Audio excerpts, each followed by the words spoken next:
क्या आपको मालूम है कि आपके दांतों को जो कीड़ा लगता है वो क्यों लगता है? आज मैं थोड़ी सी आपको इसकी इनसाइट देता हूँ कि दांतों को आपकी कीड़ा लगता क्यों है। देखिए, हमारे मुंह के अंदर बहुत किस्म के बैक्टीरिया मौजूद हैं, हर वक्त मौजूद हैं। हम बैठे हैं, हम खा रहे हैं, इवन कि हम जब ब्रश भी करते हैं, चाहे माउथ वॉश भी यूज कर लें, कुछ भी कर लें, आपके मुंह के अंदर बैक्टीरिया हर वक्त मौजूद होते हैं। अब इसमें इंटरेस्टिंग बात यह है कि हमें चाहिए बैक्टीरिया। ऐसा नहीं है कि हम सारे बैक्टीरिया को किल कर लें। हमारी स्किन के ऊपर भी मौजूद है, हमारे मुंह के अंदर भी मौजूद है, हमारे चेहरे के ऊपर, हर जगह, हमारी गट के अंदर हर जगह बैक्टीरिया मौजूद है। और वो एक नॉर्मल बैलेंस के अंदर, एक आइडियल बैलेंस के अंदर मौजूद होते हैं कि मतलब उनका बैलेंस मेंटेन रहता है, तभी हम हेल्दी रहते हैं। अब होता यह है कि हमारे मुंह के अंदर कुछ बैक्टीरिया ऐसे हैं जिनको प्रोटियोलिटिक बैक्टीरिया कहते हैं। वो क्या करते हैं कि आपके जो गम्स हैं, आपकी जो चीक्स हैं अंदर से, उनको खाते रहते हैं। मतलब उनकी डाइट वो है। लेकिन ये नहीं, मतलब उनकी जो डेड सेल्स होते हैं उनको खाना शुरू कर देते हैं, जो कि हमें चाहिए। इसके अलावा कुछ होते हैं बैक्टीरिया जो कि शुगर ईटिंग बैक्टीरिया होते हैं। वो हमें वो भी चाहिए, क्योंकि वही शुगर ईटिंग बैक्टीरिया जो हैं वो हमारे वो जो प्रोटोलिटिक बैक्टीरिया थे उनको भी खाते हैं। तो बैलेंस को मेंटेन रखने के लिए ये दोनों एक खास तादाद में मौजूद होते हैं। अगर एक की तादाद कम होती है तो दूसरे की ज्यादा, दूसरे की कम तो पहले की ज्यादा हो जाती है। अब जो शुगर ईटिंग बैक्टीरिया है ये भी हमें चाहिए, क्योंकि ये अगर मौजूद नहीं होंगे तो प्रोटियोलिटिक बैक्टीरिया जो है वो बढ़ जाएंगे तादाद में। अब इंटरेस्टिंग बात यह है कि जो शुगर ईटिंग बैक्टीरिया है, इनका एक प्रॉब्लम है। इनका प्रॉब्लम ये है, अच्छी बात तो यह है कि ये शुगर खाते हैं। जिस तरह से हम शुगर जब लेते हैं या कोई भी चीज जो कार्बोहाइड्रेट्स हम लेते हैं, तो ये भी उसी डाइट पे ही पलते हैं।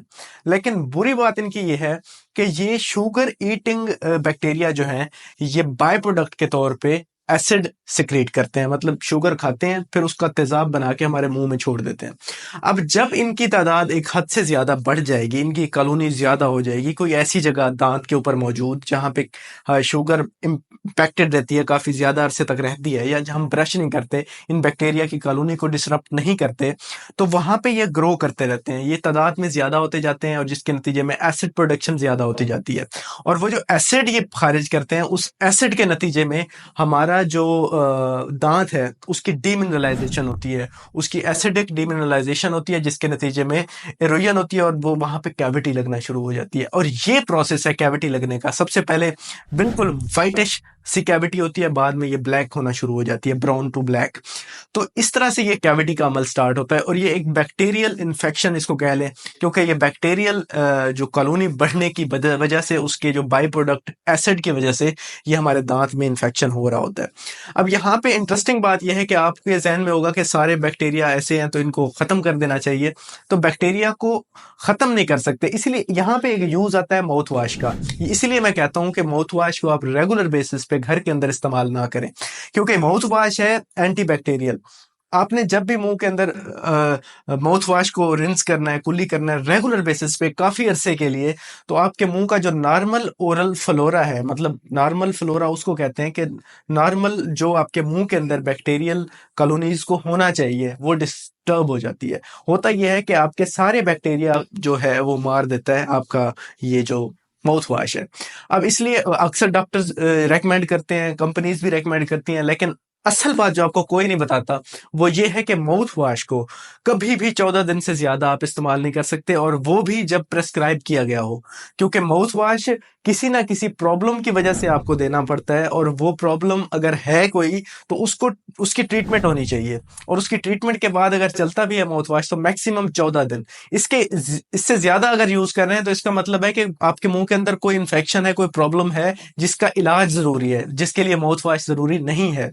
तो इसलिए माउथ वॉश अगर आप ज्यादा अरसे के लिए यूज करेंगे तो आपके मुंह का जो ओरल फ्लोरा है, आपका जो बैक्टीरियल नॉर्मल ओरल फ्लोरा है, वो डिस्टर्ब हो जाएगा। बैक्टीरिया सारे, क्योंकि माउथ वॉश को नहीं पता ये अच्छा है ये बुरा है, ये शुगर ईटिंग है, ये हमें चाहिए, ये इतना चाहिए, नहीं, वो जाके सारे बैक्टीरियाज को किल कर देगा। जिसके नतीजे में आपके मुंह का जैसे ही फ्लोरा डिस्टर्ब होगा, अब यहां पे आ जाती है फंगस, यीस्ट, कैंडिडा। तो फंगस मौजूद होती है, ये इंतजार कर रही होती है कि कब हमारा नॉर्मल ओरल फ्लोरा जो है बैक्टीरियल ये खराब हो और मैं आके अटैक करूं, तो फंगल इन्फेक्शन होना शुरू हो जाते हैं। अब वो फंगल जो इन्फेक्शन है वो हो इसलिए रहा है क्योंकि आप माउथ वॉश बहुत ज्यादा इस्तेमाल कर रहे हैं और जिसकी वजह से आपका जो बैक्टीरियल फ्लोरा है वो डिस्टर्ब हो गया है। तो इसलिए ऐसा ना करें, माउथ वॉश कभी इस्तेमाल ना करें।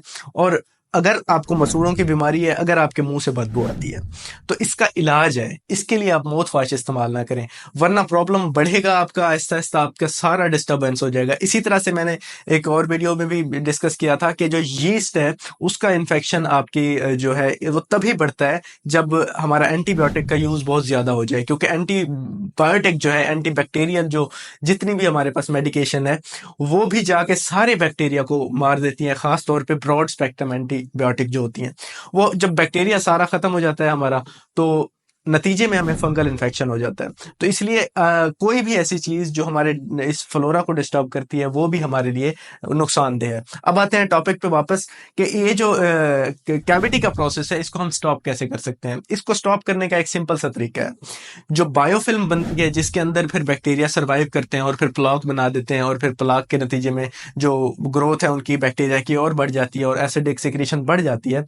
हमने उसकी कॉलोनी नहीं बनने देनी, बस कॉलोनी बनने से रोकने के लिए बेहतर यही है कि आप 12 घंटे में एक दफा ब्रश करें। जैसे ही ब्रश करेंगे वो बैक्टीरिया रहेंगे लेकिन वो डिसरप्ट हो जाएंगे, वो एक जगह से जो जमा हो रहे थे और एक जगह पे ही उनकी एक फोकस पॉइंट था जहां पे वो एसिड सिक्रीशन कर रहे थे, तो वो खत्म हो जाएगा। अब वो डिसरप्ट हो गए हैं तो वो एसिड जो है वो आपके दांत के ऊपर असरअंदाज नहीं होगा। तो ब्रशिंग लाजमी करें, इसके अलावा फ्लॉसिंग करें दिन में एक दफा, और इसके अलावा आप जो है अपने डेंटिस्ट को लाजमी चेकअप कराएं, क्योंकि अगर कोई कैविटी छोटी सी भी स्टार्ट हो रही है तो उसका बहुत जल्दी से इलाज हो जाए और वो ठीक हो जाए। तो उम्मीद है ये वीडियो आपके लिए हेल्पफुल हुई होगी। अगर इस तरह के और वीडियोस देखना चाहते हैं तो मेरे चैनल को जरूर सब्सक्राइब करें। आप सबका शुक्रिया, थैंक यू।